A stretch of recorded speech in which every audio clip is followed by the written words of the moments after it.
তিনি ছিলেন মধ্যম আকৃতির সুঠাম দেহের একজন অধিকারী মানুষ। তার চুলগুলো ছিল প্রলম্বিত, হালকা হালকা কোঁকড়ানো। তিনি যখন চুলের ভিতর তৈল দিয়ে আঁচড়াতেন মনে হতো হৃদবন্ধন ঢেউ দেখা যায়।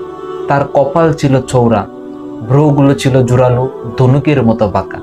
চোখের পাতাগুলো ছিল গোলাপি রঙের, ফুটন্ত এক একটি পাপড়ির মতো। তিনি কখনো বা চোখের পলক ফেলতেন মনে হতো মৃদুবন্ধন বাতাসে গোলাপের পাপড়ি যেন দুলকাচ্ছে। তার চোখের সাদা অংশ ছিল রক্তিম সাদা, আর কালো অংশ ছিল কৃষ্ণ কালো। তার নাকটা ছিল খাড়া, নাকের ছিদ্রগুলো ছিল ছোট ছোট। নাকের নিচে ছিল চিকন সরু গোপ, গোপের নিচেই ছিল গোলাপি রঙের সেই ঠোঁট। তার ঠোঁটগুলো যখন কখনো বা মুচকি হাসতো, গোটা পৃথিবীর মানুষ অবাক হয়ে দেখত যেন পৃথিবীতে বিজলি চমকিয়েছে।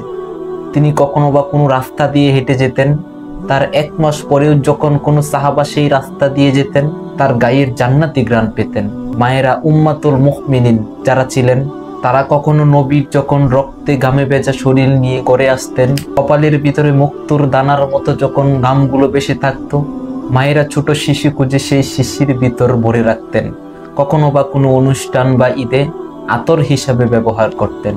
তার সুরত ধারণ করা কোনো মানুষের সাধ্যের বাহিরে। কখনো কোনো মানুষ চেষ্টা করলেও তার সুরত ধারণ করতে পারবে না, কিন্তু তার সিরত যেন অনুকরণীয়, অনুপম আদর্শ। তিনি এসেছিলেন এজন্য, ওমা আরসালনা ইল্লা রহমাতাল লিল আলামিন। তিনি ছিলেন রহমত গোটা ধরনীর জন্য। তিনি ছিলেন মডেল, তিনি ছিলেন আইডল, তিনি ছিলেন আইকন, তিনি ছিলেন ঔলপম আদর্শ।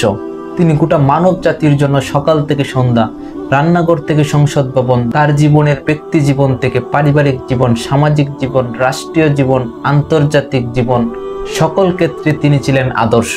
এখন গোটা পৃথিবীর মানবতা যখন প্রলণ্ডিত, আজকে মানুষের যখন গোটা দেহ রক্তে রঞ্জিত হচ্ছে, সেই ফিলিস্তিনের দুধু মরুভূমি আমার কিশোর ভাইয়ের রক্তে রঞ্জিত, সেই জিলাম নদীর পানি যখন আজকে স্বচ্ছ ফটিকের মতো নেই, কাশ্মীরের ভাইয়ের রক্তে যখন রঞ্জিত, পার্শ্ববর্তী আরাকানের মুসলমানেরা যখন আজকে উকিয়ার সেই টেকনাফের তাঁবুর নিচে মানবতার জীবন কাটাচ্ছে, আজকে বারবার মনে পড়ে সেই নবীজির কথা।